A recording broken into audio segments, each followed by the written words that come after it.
নমস্কার বন্ধুরা, ইতিহাসের ইতিকথার নতুন পর্বে আপনাদের সকলকে স্বাগত। শনিদেব সূর্যদেব এবং তার পত্নী ছায়া দেবীর সন্তান। শনিদেব হলেন ন্যায়ের দেবতা, নবগ্রহের অন্যতম প্রধান গ্রহ শনিদেব। আমাদের সপ্তাহের শনিবার শনিদেবের নাম অনুসারেই রাখা হয়েছে। প্রত্যেক শনিবারে সূর্য অস্ত যাবার পরে সন্ধেবেলা শনিদেবের আরাধনা করা হয়। শনিদেবকে আরাধনা করার জন্য যে বিশেষ জিনিস শনিদেবকে দেওয়া হয় তার মধ্যে অন্যতম হল সর্ষের তেল। সর্ষের তেল ছাড়াও কালো তিল, এছাড়া কালো উড়দ ডাল শনিদেবকে নিবেদন করা যেতে পারে। এতে আপনার সংসারে সুখ এবং শান্তি দুটোই বজায় থাকবে। আজকের পর্বে আমরা যে বিষয়টি জানব সেটি হলো শনিদেবের পুজোতে কেন সর্ষের তেল নিবেদন করা হয়, শনিদেবের সঙ্গে সর্ষের তেলের কি সম্পর্ক রয়েছে, কেন শনিদেবকে সর্ষের তেল নিবেদন করলে তিনি অত্যন্ত প্রসন্ন হন। আসুন জেনে নিই আজকের পর্ব থেকে। নবগ্রহের অন্যতম শনি গ্রহের অবস্থান যদি আপনার জন্মছকে খারাপ থাকে তবে আপনার জীবনে নানাবিধ সমস্যার সম্মুখীন আপনি হয়ে থাকবেন, যেমন রোগ, এছাড়াও দীর্ঘদিন ধরে চলা অর্থকষ্ট, দারিদ্র্য যোগ, এগুলো শনিদেবের খারাপ প্রভাবেই হয়। তাই হিন্দু জ্যোতিষশাস্ত্র অনুসারে শনিদেবকে সন্তুষ্ট রাখা খুবই প্রয়োজন। যাদের জীবনে শনি 7.5 চলছে অথবা শনির দশা চলছে, শনির ঢাইয়া চলছে, তারা প্রত্যেক শনিবারে শনিদেবের আরাধনা করেন এবং শনিদেবকে অর্পণ করেন সর্ষের তেল। বলা হয় শনিদেবের আশীর্বাদ পেতে সর্ষের তেল শনিদেবকে অর্পণ করলে তার মতো বিকল্প আর কিছুই হতে পারে না।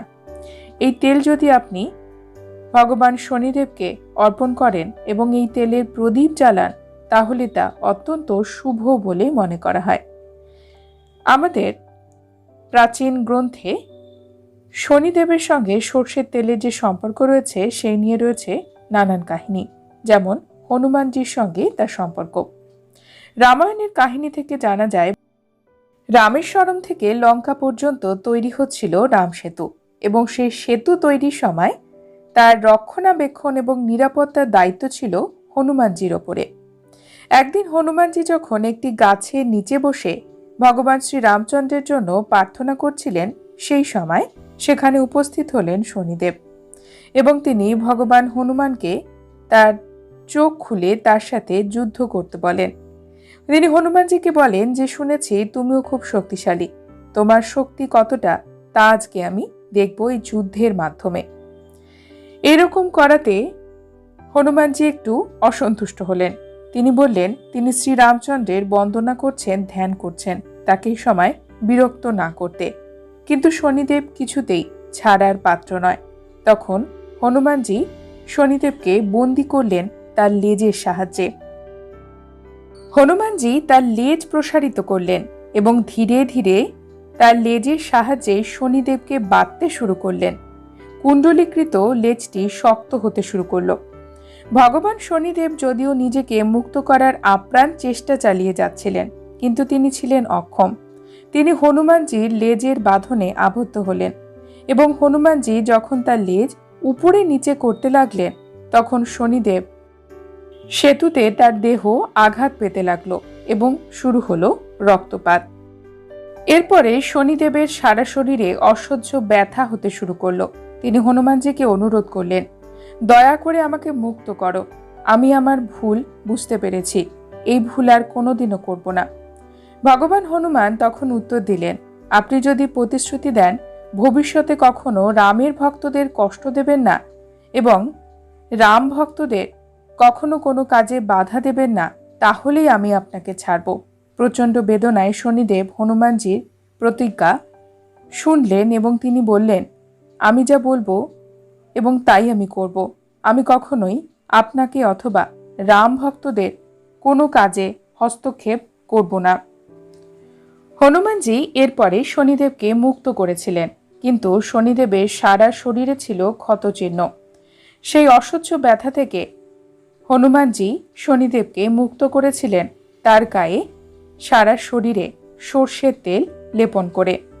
সর্ষের তেল প্রয়োগ করার পরে শনিদেবের এই ব্যথা থেকে শনিদেব মুক্ত হয়েছিলেন। এর ফলে বলা হয় তারপর থেকেই শনিদেবের পুজোতে সর্ষের তেলের ব্যবহার হয়। সর্ষের তেলের ব্যবহার শনিদেবকে অত্যন্ত প্রসন্ন করে এবং জীবনের যে কোনো ধরনের বাধা কেটে যায়। শনি পুজোতে সর্ষের তেলের ব্যবহারের আরও একটি কাহিনী শোনা যায় রামায়ণ থেকে।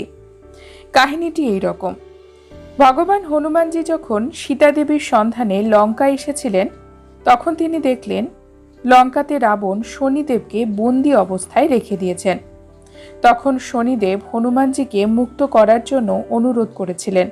তিনি শনিদেবকে বন্দি দশা থেকে মুক্ত করার জন্য চেষ্টা করেন এবং লঙ্কা থেকে শনিদেবকে অনেকটা দূরে ফেলে দেন, যাতে তিনি নিরাপদ স্থানে পৌঁছতে পারেন। এই ছুরি মারার ফলে ভগবান শনিদেব অত্যন্ত আহত হন। হনুমানজি শনিদেবের ব্যথা কমানোর জন্য তার ক্ষত স্থানে সর্ষের তেল লাগিয়েছিলেন, যা ভগবান শনিদেবকে অত্যন্ত আরাম দিয়েছিল।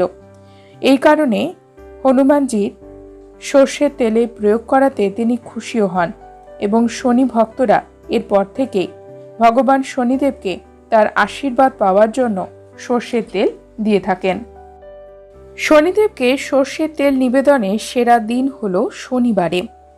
ভগবান শনিদেবকে সর্ষের তেল নিবেদন করলে জীবনের বহু সমস্যা থেকে মুক্তি পাওয়া যায়। শনিদেবের কৃপাতে সুখ, সমৃদ্ধি, স্বাস্থ্য, ধন, সম্পদ সহ প্রত্যেকটি কাজে সফলতা আসে। বাড়িতে আসে সৌভাগ্য। শনিদেবের সামনে অথবা অশ্বত্থ গাছের নিচেও সর্ষের তেলের প্রদীপ জ্বালাতে পারেন। তেল দেওয়ার আগে সেই পাত্রে আপনার মুখ দেখবেন।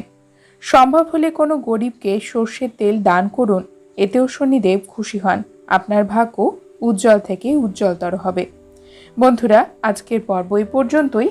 পরবর্তী পর্বে নতুন একটি বিষয় নিয়ে আপনাদের সঙ্গে কথা হবে। ততক্ষণ সকলে সুস্থ থাকুন, ভালো থাকুন। আর পুরো ভিডিওটি দেখার জন্য আপনাদের অসংখ্য অসংখ্য ধন্যবাদ।